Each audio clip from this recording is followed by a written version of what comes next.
Catherine, Princess of Wales, known to millions around the world as Kate Middleton, has long been admired for her poise, consistency, and quiet strength. For more than a decade, she has represented stability within the British royal family, balancing public duty with motherhood and personal grace. Yet behind the carefully managed public appearances and warm smiles, 2024 marked the beginning of one of the most challenging chapters of her life. A chapter that would test not only her health, but also her resilience, patience, and sense of identity beyond the crown. In early 2024, public concern grew as Kate withdrew from the spotlight following abdominal surgery. At first, the palace offered limited information, asking for privacy while reassuring the public that recovery was underway. Speculation, however, filled the silence. Social media buzzed with theories, tabloids ran relentless headlines, and the absence of one of the world's most photographed women became impossible to ignore. For months, Kate remained out of sight, focusing on healing while the world waited for answers. Those answers came later in 2024, when Catherine released a deeply personal video message that shifted the conversation entirely. In calm but emotional words, she revealed that she had been diagnosed with cancer and was undergoing preventative chemotherapy. The announcement was met with an outpouring of global support. Messages of encouragement came from world leaders, cancer survivors, parents, and ordinary people who saw in her vulnerability a reflection of their own struggles.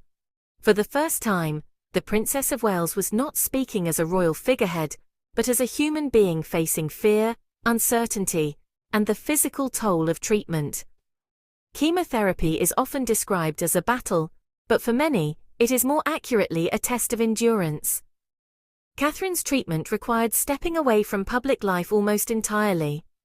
During this period, her priorities shifted inward, toward survival, toward family, and toward learning how to live in a body that no longer felt predictable. She later spoke about how the process forced her to slow down, to accept help, and to confront the emotional weight of illness, especially as a mother trying to protect her children from fear. Prince William became her constant pillar during this time, quietly scaling back his own engagements to be present at home. Together, they focused on maintaining as much normality as possible for Prince George, Princess Charlotte, and Prince Louis. School routines, simple family moments, and private reassurance became essential anchors in a season defined by uncertainty. The royal household emphasized privacy, understanding that healing is not just physical but emotional and psychological as well. As months passed, updates remained minimal, but signs of progress slowly emerged. By early 2025, Catherine announced that she had completed chemotherapy and was officially in remission. The word itself, remission, carried hope, but also caution. She was clear in her messaging that remission does not mean life instantly returns to what it once was. Recovery, she explained, is ongoing, unpredictable, and deeply personal. Her honesty resonated with millions who understood that survival often marks the beginning of a new journey, not the end of one. When Kate began to reappear publicly, her approach was deliberately gentle. Rather than grand ceremonies or high-profile international events, she chose quieter engagements connected to healing, healthcare, and nature. One of her earliest appearances involved visiting a hospital where she met patients and medical staff, speaking not as a distant royal patron, but as someone who had walked similar corridors with fear and hope intertwined. Her presence carried a new depth, less performative, more reflective. In January 2026, Catherine marked her 44th birthday with a short, contemplative message that captured the tone of her recovery. She spoke about healing during what she described as the coldest and darkest season, acknowledging that illness reshapes how one experiences time, identity, and purpose. Nature, she shared, had played a significant role in her recovery. Long walks, quiet reflection, and moments of stillness offering comfort when words could not. It was a reminder that healing is often found in the simplest places. By early 2026, it became clear that Kate was gradually resuming royal duties, but on her own terms. Palace sources emphasized that her return would be paced, flexible, and responsive to her health. This marked a noticeable shift in how the monarchy approached well-being.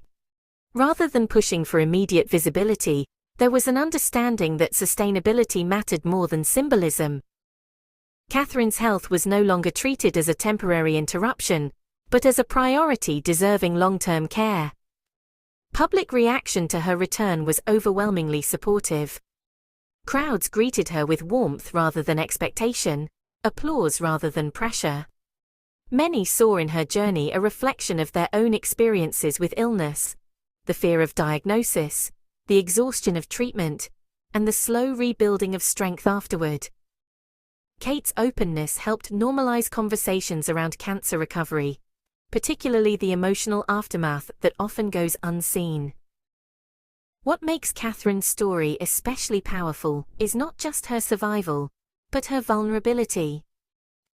In a world where public figures are often expected to project perfection, she allowed herself to be seen in a moment of fragility.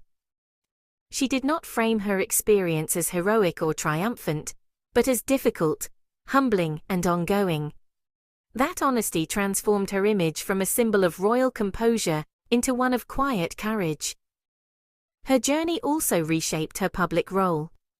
Long known for championing early childhood development, mental health, and family well-being, Catherine's personal experience added new layers to her advocacy.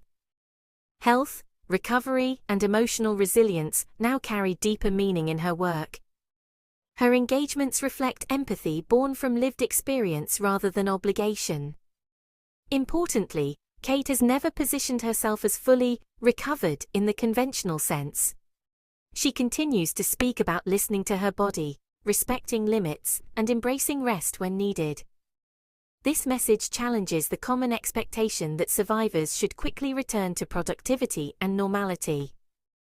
Instead, she models a healthier narrative, one that values patience, balance, and self-compassion. As of early 2026, Catherine, Princess of Wales, is medically in remission and actively rebuilding her public life with intention and care.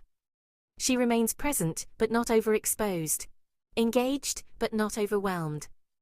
Her story is no longer defined by absence, but by a thoughtful return shaped by experience and wisdom. In many ways, her journey has strengthened her connection with the public. She is no longer seen solely as a future queen, but as a woman who faced fear, leaned on love, and chose honesty over silence. Her recovery reminds us that strength is not always loud, and leadership does not require invulnerability. Catherine's story continues, not as a completed chapter, but as an evolving one. It is a story of resilience without spectacle, courage without drama, and healing without haste. And in a world that often demands instant answers and constant visibility, her decision to move slowly may be her most powerful statement of all.